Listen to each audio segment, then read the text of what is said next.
Hi guys, welcome to yet another video on the series of topics that we are doing for the NPAT examinations. So on today's video, we'll be looking at the parts of speech for NPAT examinations. So without any further ado, let's get started with the video. So in the last video, I talked about the strategy that we have to apply while looking at the grammar part for the NPAT examination. So in today's video, what we are going to do is that we'll be looking in at the parts of speech in detail. So like I mentioned in the last video, we all know that parts of speech is one of the main area that you can expect questions from the grammar part. So we all know that parts of speech is the one of the foundation areas of English grammar and where we categorize words into specific roles based on the functions in a given sentence. So even apart from the examination point of view, whenever we are writing something in a formal language, if we have a clear command over the parts of speech, then the thing that whatever we have written have a constructive meaning, have a very effective meaning, right? So if we have a very good understanding of parts of speech, we'll be able to create well managed sentences and well effective sentences, right? So we all know that we have different kinds of parts of speech, and one of the main types of parts of speech is the noun. So what is a noun?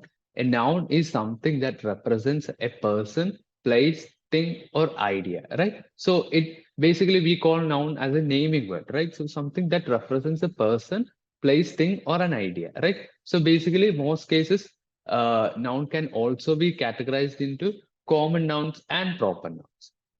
And apart from nouns, we have pronouns. So what is the function of a pronoun? So we pronouns are words that we use instead of a noun in a given sentence so that we can reduce the repetition in a given sentence, right? So some of the common types of pronouns are personal pronouns such as I, you, he, she, it, etc. And then we have demonstrative pronouns such as this, that, these, etc. And then we have something called indefinite pronouns such as someone or anybody, etc. Right?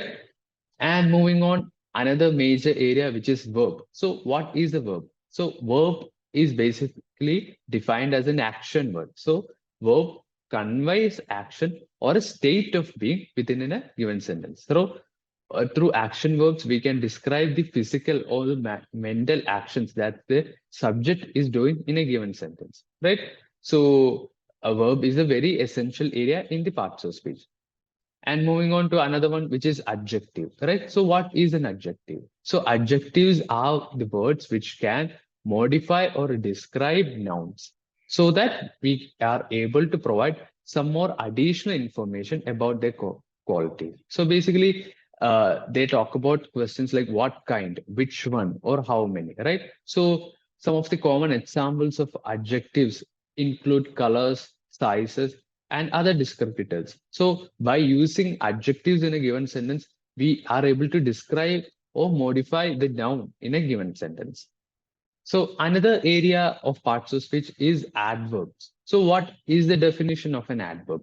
So even though many people say adverbs can describe or modify verbs, but that is not a very complete definition, right? So in reality, adverbs can modify verbs, adjectives, or even other adverbs, providing information on how, when, where, or to what degree an action occurs. Right. So basically, they are able to describe not only verbs, they can also modify adjectives and also other adverbs. So basically, by using adverbs in a given sentence, it enhances the meaning of a sentence by adding some more details.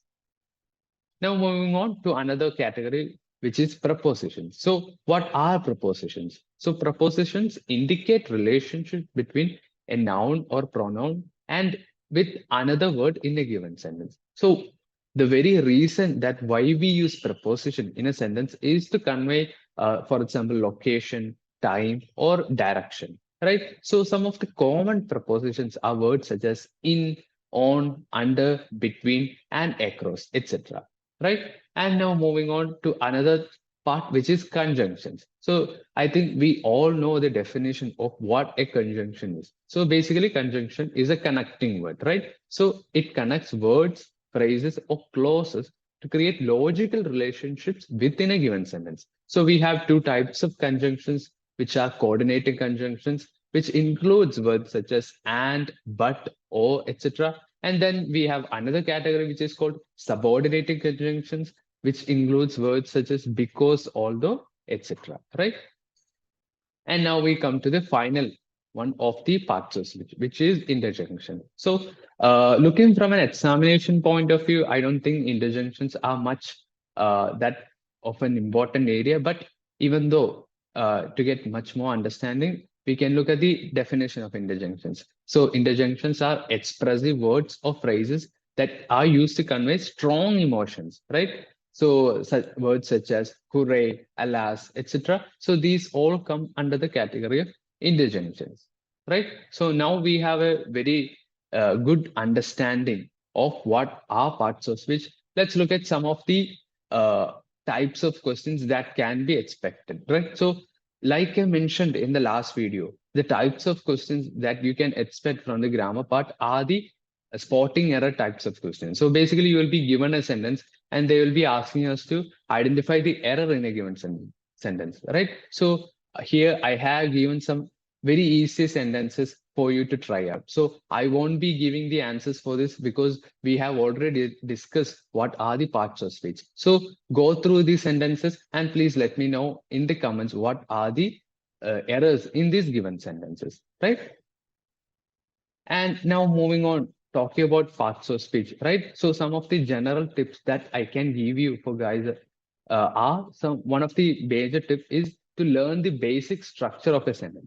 So like I mentioned before, every sentence in an English includes a very basic structure, which has a subject plus a verb plus an object, right? So if we are able to identify which is the subject in a given sentence, which is the verb, which is the object, right? So then it will be very helpful as to identify what are the parts of speech in this particular sentence. So, right, basically, whenever there is a sentence, we have to differentiate the sentence into the main subject and the verb, right? So when we identify the subject and the verb in a given sentence, it becomes easier to recognize other parts of speech and other relationships of these words. So if we identify the basic structure of a given sentence, then we are able to identify what is the function of this word in a given sentence, right?